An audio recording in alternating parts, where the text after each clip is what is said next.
Hey everyone, how's it going? I hope you're all doing great and following the 3H's of the channel and all that good stuff. And in this video, it's all about the country of Brazil. So if that sounds like something you're interested in, definitely pull up a stump with me and let's get into it. Thank you for watching.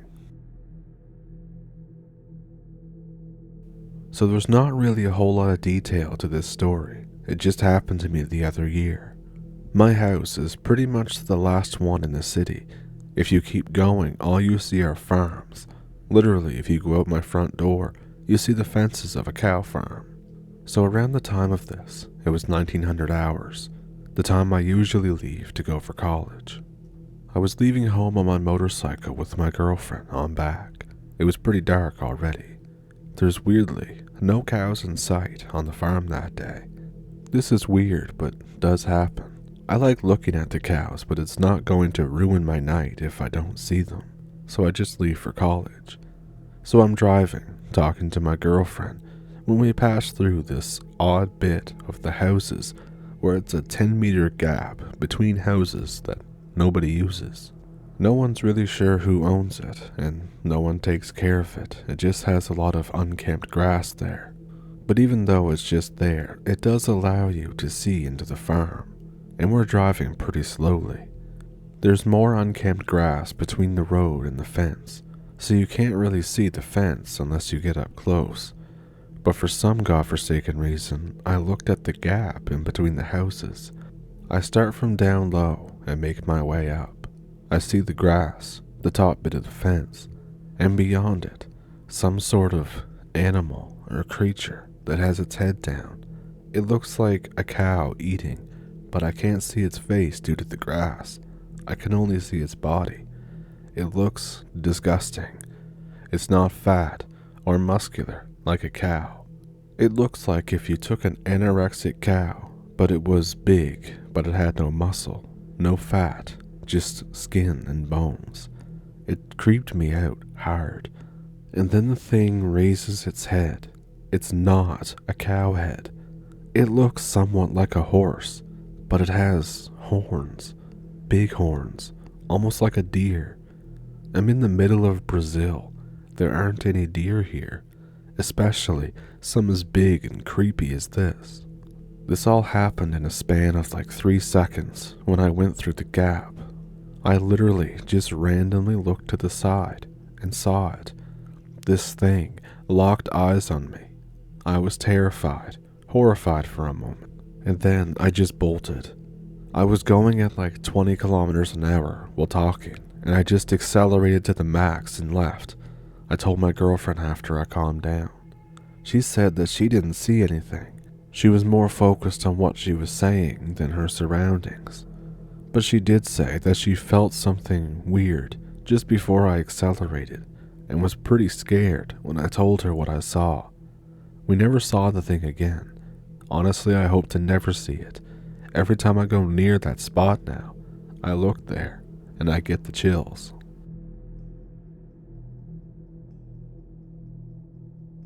I've got one story that an acquaintance told me. It's involving a research trip in Brazil.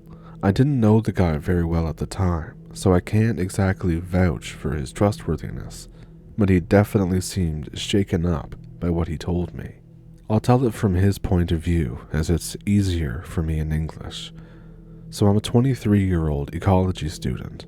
I get the opportunity to study abroad, fieldwork in Brazil. We'd be camping in the Amazon for 2 nights, staying another night with a small tribe that the university occasionally worked with, then camping one more night on the way out. It took a day to get there by ferry. When we finished, we'd return to the university and finish up our research there for a total of 2 weeks worth of work. The boat trip into the Amazon was fun. Drinking and dancing. Almost got laid from a Brazilian student, but I decided against it. I'm Colombian heritage, so I speak Spanish. I overheard the crew talking at one point. They're wondering nervously if they should turn around, but when they see me, they all look away and stop talking. The next morning, we reach the place that we'll be disembarking from. The first day of hiking was difficult, but incredible. So much plant and animal life. It was a budding ecologist's wet dream. As the sun began to set, I remember hearing what sounded like an elephant trumpeting from very far away. Suddenly, there are guns in the crew's hands, but no one will tell us what's going on. We hike until it's dark and then make camp. Most people sleep in ENOs provided by the university. The rest of the crew sleeps on pads on the ground with guns. I hear the same trumpeting sound as before in the middle of the night, only this time it's much closer, maybe only a mile away. From inside the ENO, I hear the crew outside talking. It's Portuguese this time, so I can hardly understand a word. They say a word though, Mapinguari, more than once. Eventually, I fall asleep. I wake up and some of the crew is gone. It turns out they went on ahead because a tree had fallen somewhere up the trail and it had to be cut up to clear the way for gear boarders. We eventually reached the village, which is abuzz with activity. Men, some in shorts, others in native clothes, have spears and bows walking around. It turns out there was an animal attack the night before, and a little girl was killed by what was likely a jaguar. There's a small funeral for the girl in both Christian and native style. I hear that word again though, Mapinguari. I ask a head professor what it means. Apparently, it's a forest spirit or animal that is usually docile but very, very dangerous if it perceives a threat, kind of like a rhino. Some of the natives and the guides think that it was the thing responsible for the girl's death. I think, yeah, right, it's more of a superstition, that is. It was probably a jaguar. I hear odd sounds all throughout the first day at different distances and positions. All of the natives are very wary and tweaking out, and all of them head inside before dark instead of partying as planned. I, however, decide to go for a walk around the village. I notice that along one side of it, they have a small crop of corn and other things set up, sort of like an offering. The whole scene is like something out of a storybook. The beautiful night sky, the quaint jungle village, a nice farm, and then a huge hairy thing eating the corn. I think, what? It's a quadruped, standing on its hind legs and using its claws to cut off the ears of the corn and is eating them whole. It has a head, like a cross between a bear and a horse. I try to back away quietly, but I trip and fall on a rock. The thing snaps its head around and looks at me. After about a minute, it lets out this ungodly bellow and F's off into the jungle. I promptly get my ass up and tactically get to my assigned hut. The next morning, the villagers are freaking out, saying it was a Mapinguari again.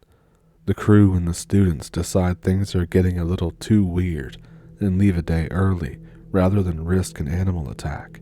The rest of the way back to the boat is relatively uneventful. There was no further sign of the beast, but we did keep hearing that strange trumpeting sound. It was always far off in the distance, never getting too close. I'm going to translate some of my stories from Brazil into English, so here we go. I was 7 years old. I was at home along with my sister and my grandma. I was watching Rugrats with my sister on the first floor of the house where I used to live. It was already nighttime. I decide to go to bed, so I go upstairs. I used to sleep with my grandma because I was afraid of sleeping alone. I lie down next to her. The bedroom door is open, and there's a room next to the bedroom with the lights on. The reflection of the light keeps hitting the door. I'm having a hard time falling asleep. I look at the door, and I see something. A giant shadow. But it didn't look like a human. It looked like a being with a crocodile mouth, long hair, and a slightly chubby body. It looked almost like that thing from a show that I've never watched more than 5 minutes of it. I used to hate it, but it looked like Kuka from Cito de Picapau Amarelo. And it wasn't my sister standing weird or wearing a costume, because I always hear when someone is coming up the stairs. I try to wake up Grandma. She grumbles in typical old person fashion, being awoken up but wanting to sleep more. She wakes up for a bit. I ask her if she sees the shadow. She says that she does, and then just rolls over and goes back to sleep. I kind of laugh about it now, but I was terrified in the moment. I crawl to the edge of the bed, which was in front of the door. As I get close, I get more and more scared, and I go back. I hide under the blanket, but then I blink, and it's already morning. Everyone is downstairs having breakfast. My family starts talking about random things. I join the conversation and ask my grandma if she saw that thing from the night before. She told me she did, and that it's best not to talk about it. She said some other things, but it's been so long that I don't remember what they were. I always forgot to ask about this situation again. Next time I talk to her, I should. I'll try to remember. Another one. This is not from me, obviously, but it's from the 1970s. It's a story that I heard. So, my father was waiting for his workplace to open. The place in front of the construction site where he works is a cemetery. The guard becomes friends with my father, but insists that he already knew him. My father denies it and says that he is new to this city. Sometime later, the guard tells him his story of disgrace. The guard recounts that when he was young, his father asked him to buy something. On the way, a voice tells him to bet on some gambling game. He obeys and places a bet according to the animal indicated by the voice. He arrives home and keeps the bet ticket in a small box and buries it as the voice instructs. He gets beaten by his father for not buying what he was supposed to, but he doesn't say anything about the ticket. He goes to sleep. He wakes up to heavy rain and gets upset from being beaten and losing the ticket, as the rain undoubtedly destroyed it.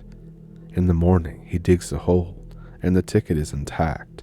Later, he discovers that he won.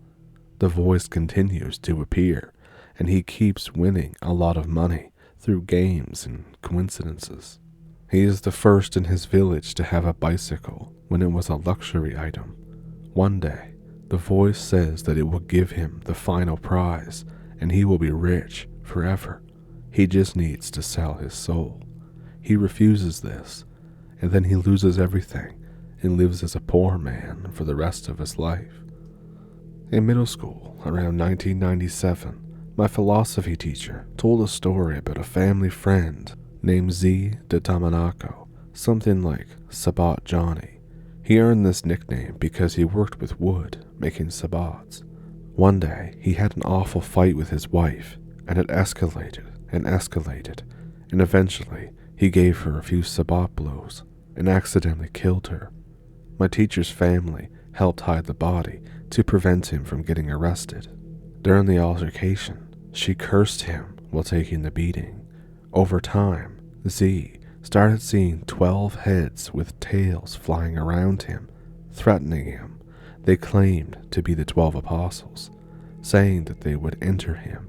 So he spent his entire life making movements as if shooing away flies. One day, a war started somewhere, and Z described the entire political situation despite being illiterate. According to my teacher, this is pretty much what made his father believe in Z's abilities. What cemented it, according to my teacher, was that his father lost a brand new saw once, and after spending a whole day with Z, he suggested asking the demons where it was, and they told him that it was near a coconut tree, and they found it exactly there. Another story. I was 20-something years old, living with my mother. I woke up in the middle of the night with a strong pain in my arm. I quickly realized that I can't move it. No matter how much I try, I can move the rest of my body, but not my arm. I feel it being forced more and more against me. My arm is completely twisted now, very intense pain. I begin to scream and cry. I get up and try to run to the door. My mother wakes up and rushes to the door of my room, but for some reason, she can't open the door, and I can't reach the door. My mother is trying to force the door open, and I'm struggling to escape from whatever has my arm. I tell my mother that it feels like that there's somebody in the room with me. She, in tears, starts praying. Eventually, I break free from the thing. My mother manages to open the door. We spend a few days traumatized and not sleeping well. I've told this story many times, but it's still one of the strangest things that have happened to me. Another one is one night I came home at 4 a.m. I was quite drunk. I turned the corner of the street where I live. I saw a flame. I put on my glasses to see better. It's a candle, a single candle, on the sidewalk, lit, alone. I start tearing up for some reason. I get this irrational fear that I'm not alone. I run the rest of the way home. I enter my house, all dark. I go into my room, and I feel like that I'm going to turn on the light and encounter myself lying in bed. I get extremely freaked out.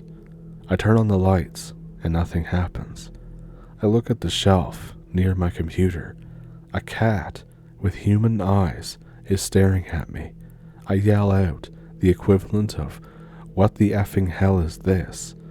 The cat hisses and jumps out the window and runs away. I still really have no explanation for that one. But a friend of mine works at a funeral home on the night shift. He gets a call saying that there's a body coming up. The van arrives and delivers the body for preparation. It's a man appearing to be around 50 years old. He places the body on a stretcher for cleaning. He has this habit of talking to the bodies while doing the job, so he engages in conversation with the man's body for about 10 minutes. He finishes draining the blood and cleaning. He puts cotton in the mouth and nose and arranges him in the coffin. He says goodbye to the body before closing the coffin. After the end of his shift, he goes home. It's time to sleep. In the middle of the night, he wakes up with severe sleep paralysis. And then there's a voice saying, "Thank you for the conversation. I really needed that." And then he's able to go back to sleep. And for this one, it happened in December of 2022. My family decides to visit one of my uncles. My grandfather lives nearby. His house is a 30-minute walk or a 10-minute drive by car. I decide to spend a few days with the old man. Basically, we just chat, play cards, eat, smoke corn husk cigarettes, and drink. It's a few days before Christmas. I wake up in the middle of the night to a strange noise. The noise sounded like several stones falling on the roof. I wake up my grandfather. He gets worried about this noise of the stones on the roof and grabs his shotgun. It seems like several people are dropping or throwing stones, but we didn't hear any footsteps, nor were there any voices. My grandfather fires off warning shots, but nothing changes. The stones keep falling off the roof for a good while, and then, right as the sun comes up, the stones stop. What the hell could have happened? These stones seem like they were chunks of gravel that are used in construction, but we don't know where they came from, or better yet, who or what was throwing them. And this one happened to a friend of mine a few years ago. My friend with only a high school diploma and a few years of odd jobs. He was looking for a job in really any field. A cemetery hires him as a gravedigger. On the first day of work, he goes there at 5 a.m. The cemetery is empty. There's only a few random employees at the entrance. He goes to the locker room. The locker room is quite far from the entrance. There's absolutely no one around. He takes his uniform and starts changing clothes. After taking off the shirt, he gets an extremely strong punch in the back. But when he looks around, there's no one in there with him. He runs away with all his might, running shirtless through the entrance, leaves the shirt and his other belongings there. He never had the desire to ever go back for them.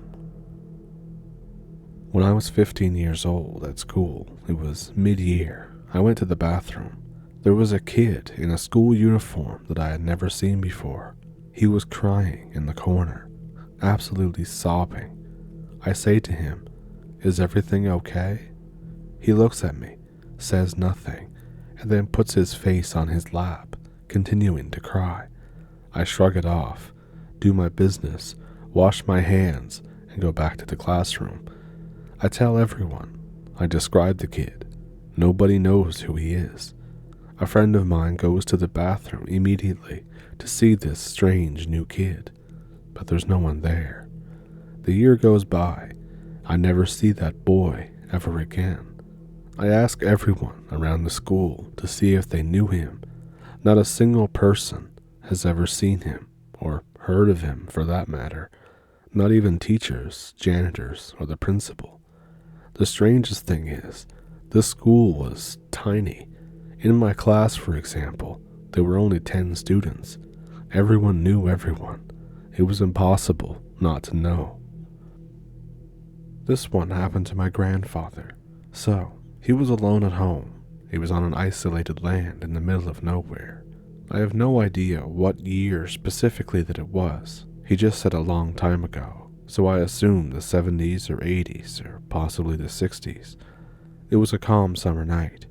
He decided to make some coffee, and suddenly he hears the dog start barking desperately. He sees something moving outside in the poorly illuminated vegetation. He starts to get scared. The figure approaches. It's none other than a huge black dog, but gigantic, the size of a horse.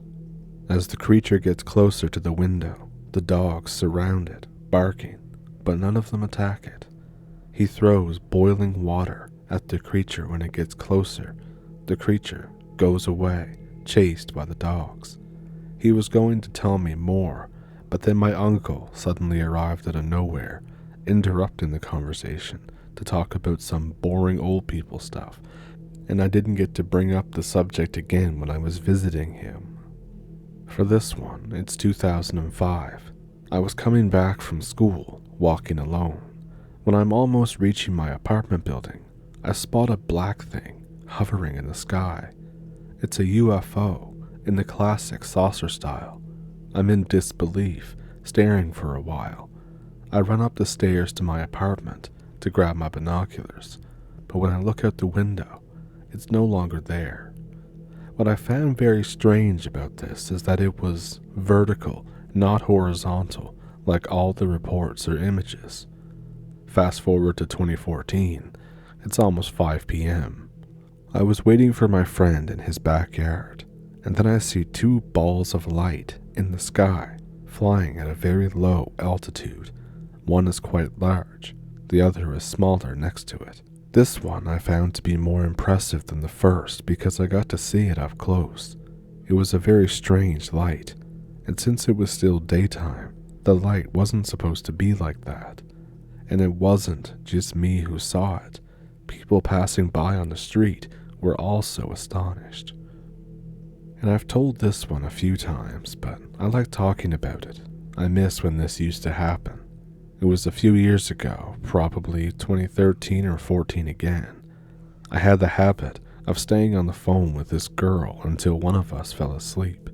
We were both practically falling asleep and silent due to fatigue. Suddenly, I hear the scream of a desperate woman, as if she was right beside me. I thought that I was just hallucinating this due to my sleepy state. About 10 seconds later, the chick asks, "Dude, did you scream?" I say no, but I clench up. I'm 100% awake now because of fear, and I get the hell out of that room. A detail that might be useful is that in my house, we jokingly call this room the mess room. There was the computer, an old sofa where I was laying down, and lots of junk. Cabinets, wardrobes, and all that kind of stuff that we didn't use, books. and other things that we were unsure whether to throw away or not. They say that having all of these things can attract spirits, but I'm not sure. As the days went by, I started seeing some strange things in that room, but mostly hearing, not seeing. I spent all my free time in there, since the computer was in there. So I was watching TV in the living room, and I decided to grab a snack. I go to the kitchen, which has a door facing the mess room. I see a female leg, strangely similar to my mother's, walking in there, but I couldn't see anything else of the body except the leg. It's not like it was a floating leg, I just couldn't process the rest. I tense up again, but I notice that my cat is in there, and I rush in to rescue him. I run to get him off the couch, and I feel a presence that exerted a certain pressure on me. I start feeling someone watching me occasionally whenever I was in that room. Eventually, I get used to the sensation, and it stops bothering me. One day, while lurking in there, I see a woman standing next to me. She was extremely tall, wearing a blue dress, like those old maid dresses, had a hat on her head, like ones that you'd see on dolls. I couldn't process her face either. It wasn't a void, but I simply couldn't see it. However, I could see the rest of her body. I was scared of her, but her presence was very comforting, and it calmed me down.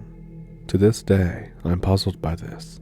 I really want to know who this woman was and why she gave me this peace without ever having a word with me, at least nothing I heard. At first, I thought she was the woman that screamed, but now I believe not, because she was always so calm, while the other one was so desperate. I also believe that the legs weren't hers, as I saw the legs and not the dress, which covered her entire body. Any ideas what kind of spirit this was? And this is the last one I have for you. A few years ago, I was 22 years old. I was visiting my mother. I ended up sleeping there. A house without a fence, 5 huge trees in the backyard, on a deserted street. I sleep in the living room and leave the kitchen light that faces the backyard on. In the middle of the night, I wake up to something trying to force the back door open. I spend a few seconds trying to process what is happening, and then the thing starts pounding on the door. I'm scared, not knowing what to do. With each passing second, it hits harder and harder, with a thunderous force. The entire wall starts shaking. I start thinking, damn, this thing is going to break down the door. I'm screwed.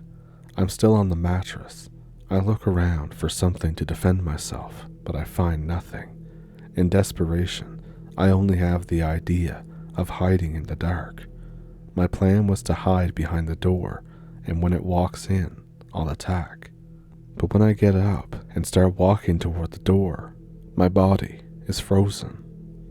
I'm standing there trying to force myself to move, but I feel extremely groggy. Eventually, I use all of my might to jump or something, and by this point, when I come back down in just that quarter of a second, I'm extremely exhausted, and the banging is no longer there. I stand there with my heart pounding for a few more minutes, waiting for the thing to come back and pound on the door again, but nothing happens. I also realize now that hours have passed. I go to my mother and stepfather, and I ask if they heard the noise of someone trying to knock down the door. Both of them, confused, say no. My mother tells me to pray. From then on, I always felt watched, trying to fall asleep, right through until I was 25, and I began to notice something. Whenever I would have this feeling, I would notice shadow beings near the wall. They would always start on that wall that I heard all the banging, and then they would come into my room, between my bed and my brother's. When I looked directly at it, it dissolved into the dark, but with my peripheral vision, I was able to see him more clearly. It was a man, my height, wearing an overcoat and a hat. At first, I wasn't afraid.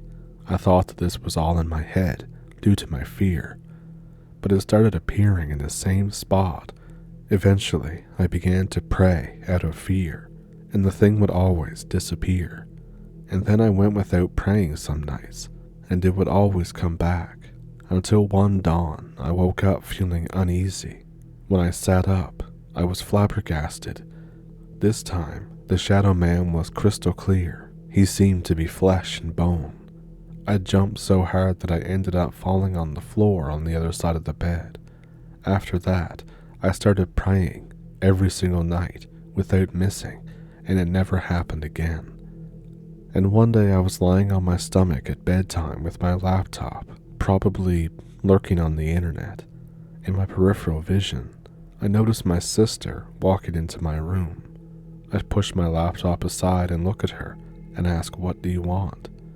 She straight up disappears, dissolves into nothing. I search the whole house for her, but there's no sign. A few hours later, she arrives home with my father. I believe that these things can happen because of my sister who practices macumba, which is like a Afro-Brazilian religion. She is my half-sister from my father's side, and her mother was also involved in macumba. She has even mentioned that she cast several spells on my father's current girlfriend. She always liked me and consistently disliked my brother. She would always give me food and little gifts, which I was always hesitant to accept. It got to the point where I began having weird dreams about her, where she would force me to kiss her and force me to do these weird things. There was also an instance when on the same night that my brother argued with her, he woke up claiming that someone was trying to suffocate him.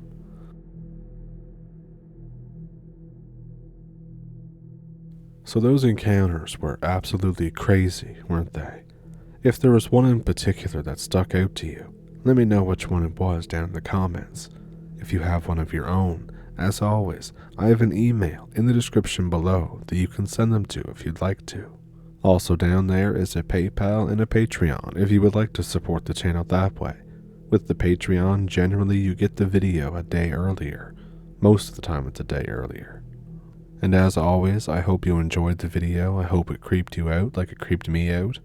And yeah, I will see you in the next one. If you liked the video, then feel free to subscribe and all that great stuff. And I will see you in the next one. Thank you for pulling up a stump with me, and thank you for watching. Have a good week.